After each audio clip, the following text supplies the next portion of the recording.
बिस्मिल्लाहिर्रहमानिर्रहीम अस्सलामुअलैकुम। आज मैं आपके लिए लेकर आया हूँ नहायत ही क्रिस्पी और मज़े से भरपूर पोटैटो वेजिस की रेसिपी।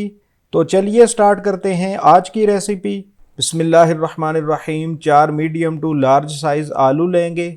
आपने कोशिश करनी है कि छोटे आलू नहीं लेने। अच्छी तरह धो लेने के बाद इनकी वेज शेप में कटिंग कर लेंगे। ये देखिए, इस शेप में आपने इसकी कटिंग कर लेनी है। आपने कोशिश करनी है कि इक्वल साइज़ और एक ही जैसी शेप हो। काटने से पहले इनको अच्छे तरीके से धोना है क्योंकि हमने इनके छिलके नहीं उतारने। ये देखिए, सारे आलू की हमने वेज शेप में कटिंग कर ली है। कटिंग हो चुकी है। अब हम चलते हैं अगले स्टेप की तरफ। पतीले में पानी लेंगे और जब ये पानी बॉयल होना शुरू हो जाए तो इसमें ऐड करेंगे कट किए हुए आलू। आलू बॉयल होना स्टार्ट हो गए हैं। ये देखें, इसका स्टार्च भी ऊपर आ गया है। फ्लेम को मीडियम हाई रखेंगे और इनको 80% तक बॉयल करेंगे। अब इसको देख लेंगे। अल्हम्दुलिल्लाह ये 80% तक बॉयल हो चुके हैं। फॉक भी इजीली अंदर तक जा रही है और ये टूट भी नहीं रहे। अब इनको स्टैन करके फ़ौरन से ठंडे पानी में डाल देंगे। फ़ौरन ठंडे पानी में डालने से इसका कुकिंग प्रोसेस रुक जाएगा। ये बहुत इम्पॉर्टेंट स्टेप है। अब दोबारा से इनको स्टैन कर लेंगे। अच्छे से ये स्टैन हो चुके हैं। अब एक एक करके इनको पेपर टॉवल पर रखेंगे। अगर पेपर टॉवल नहीं है तो आप टिश्यू पेपर का भी यूज़ कर सकते हैं। कुछ देर इन्हें ऐसे ही रखेंगे ताकि ये फुली ड्राई हो जाएं। एक और पेपर टॉवल लेकर इस तरह ऊपर से ड्राई करेंगे ताकि एक्स्ट्रा मॉइस्चर अब्ज़ॉर्ब हो जाए। सारे आलू से एक्स्ट्रा मॉइस्चर रिमूव कर लेने के बाद बाउल में शिफ्ट करेंगे। इसमें ऐड करेंगे 2 टेबलस्पून कॉर्नफ्लोर। वेजिस को अच्छे से ड्राई बैटर के साथ कोट करेंगे।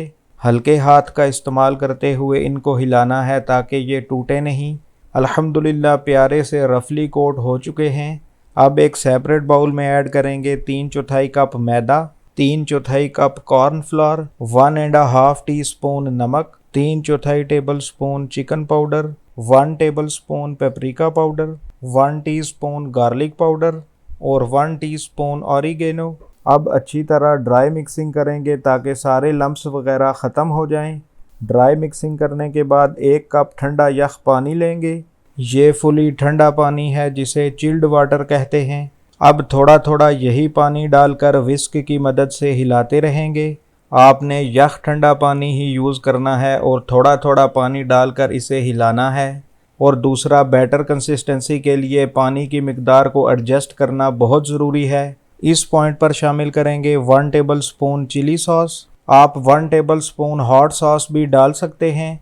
अल्हम्दुलिल्लाह बैटर तैयार हो चुका है। अब इसकी कंसिस्टेंसी चेक कर लेंगे। इसकी थिकनेस बिल्कुल परफेक्ट है। देखें, चम्मच पर लगा हुआ बैटर ना तो बहुत ज़्यादा स्टिकी है और ना ही बहुत रनी।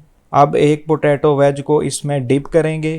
फिर थोड़ी देर ऐसे होल्ड रखेंगे ताकि एक्स्ट्रा बैटर उतर जाए। फिर फ्राई करने के लिए ऑयल में डाल देंगे। इसी तरह वेजिस को पहले एक एक करके बैटर में डालना है और फिर ऑयल में डाल देना है।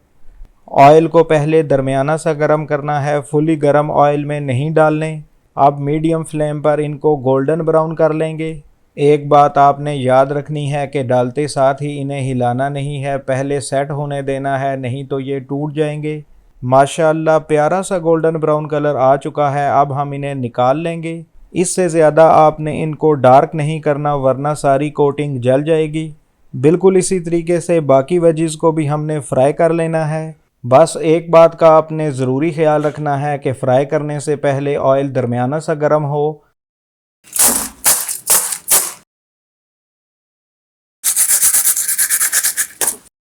क्रिस्पीनेस के बारे में मैं आपको क्या बताऊं, आवाज़ तो आपने सुन ही ली है। अल्हम्दुलिल्लाह सारे वेजिस सर्विंग के लिए रेडी हो चुके हैं। मैंने इनको केचप के साथ सर्व किया है। माशाअल्लाह देखिए, बहुत ही खूबसूरत लग रहे हैं।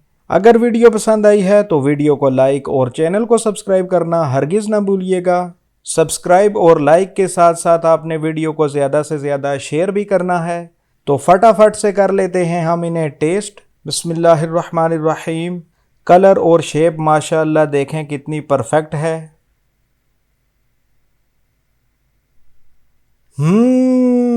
बहुत मज़ेदार हैं, बहुत शानदार हैं। बाहर से क्रिस्पी करारे और अंदर से सॉफ्ट, मसालों का ब्लेंड भी परफेक्ट है। आज ही ये स्नैक अपने और अपने बच्चों के लिए तैयार कीजिए और कमेंट सेक्शन में बताइए कि आपके ये स्नैक कैसे बने हैं। अगली वीडियो तक मुझे दीजिए इजाज़त। अल्लाह हाफिज़।